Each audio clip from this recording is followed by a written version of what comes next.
lecture-kan waa lecture-keenii oo noo socday ama cashirkeenii noo socday oo ahaa learning how to use Windows PowerShell ISE.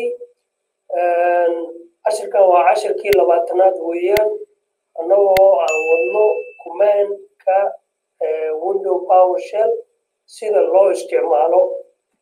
ku dheeraamaya marka ugu horeyso qaybtan ayaan tegayaa. markaan qaybtan tago waxaan ka tegayaa meeshan halkaas ayaan waxaan ku garaacayaa CLS say kaliya ugu noqoto.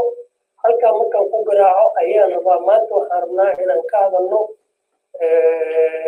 object ama command oo .NET ah ama T-SQL wax la yiraahdaan sameynayaa.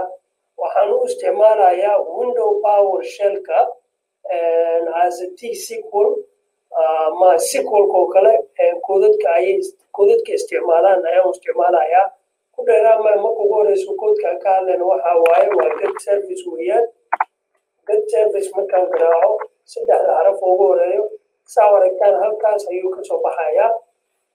intan ayaan dhahayaa get service. marka waa command badan weeye haddaan kor ugu socdo wuxuu ku siinayaa statuska ama nameka iyo display nameka ayuu ku siinayaa. saa aragtaan inta ugu horeyso waa arkaysaan applicationka iyo display nameka asagoo ah ayuu ku siinayaa. haddaan hoos ugu sii socdo waa arkaysaan get service intaas uu leeyahay. intaas oo command badan weeyaan. marka intaan oo dhan ayaa haddana waxaan u qeexayaa waxaan rabaa inaan ku tuso isticmaal short inta aan rabo muhiimadda aan rabo inaan tuso. halkaas ayaan leeyahay get service aan leeyahay. get service markaan dhaho uu isoo baxo halkaasaan space aan leeyahay. waxaan dhiganayaa calaamadda Python-kaan dhiganayaa.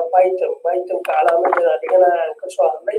kabacdi halkaas ayaan ku garaacayaa command objectiga. waxaan leeyahay where objectiga where is objectiga markaan garaaco oo siinayo haddana waxaan halkaa rabaa inaan sameeyo wax la yiraahdo waxaan furayaa squid bar. waxay dhahaan squid barka waa calaamadaas weeye. dollar saarkaan leeyahay underscore aan leeyahay. kabacdi that ayaan dhahayaa. kabacdi displaykaan rabaa inaan shortcut aan u isticmaalayo sida T-SQL oo kale ama SQL ayaan rabaa inaan u isticmaalo Windows PowerShell command aan u isticmaalayo. koodkan get service waxa uu isticmaali kartaa it's like T-SQL haddaad familiar u ahayn waxa waa cashirkan T-SQL maaha laakiin future-ka waan kasoo hadli karnaa. asna waa kood kale oo loo isticmaalo SQL-ka. halkaas display name-ka ayaa waxaan leeyahay space aan leeyahay slash aan dhahayaa match aan dhahayaa. match markaan taabto saddexda xaraf oo ugu horeyso markaan taabto wuu soo baxayaa.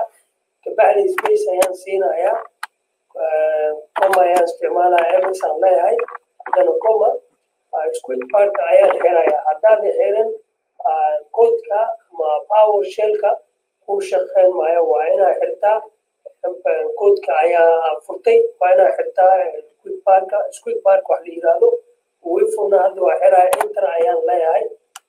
waa aragtaa wuxuu siinayaa intaan u baahanaya muhiimadda ah.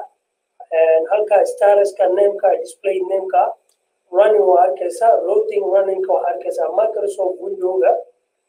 markaa isticmaalaysa koodkan computerkaada hadduu SQL uu leeyahay ama SQL aa isticmaashid halkaa ay ku qoran tahay Microsoft Windows ama SMS kaas ay ku qoran tahay waxaa kasoo baxayo hadduu kugu jiro Microsoft SQL. hadda aniga computerkan aan isticmaalaya Microsoft SQL kuma jiro marka programku ku jiro ku sheegayaa. haddaba lecture-kan lecture gaaban weeye.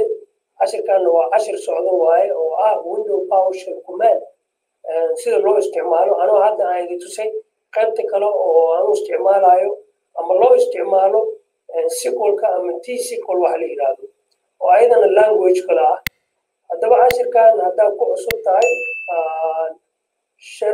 noo share gare like taabo comment ka bixi. commentkaada noo muhiim waaye. cashirkan waxaan u sameynaa idiin sameynaa waanu ku faraxsannahay inaan u sameyno studentiga hadduu cusub yahay iyo hadduu galaaska hore u joogaba annagoo aan enjoy garaynayno aan ku faraxsanahay inaan sameyno wax la yiraahdo window PowerShell command ISC haddii aad danaynaysid ama aad interest garaynaysid inaad baratid koodka cashiradan ka soo qayb gal waa inoo cashirkeena dambe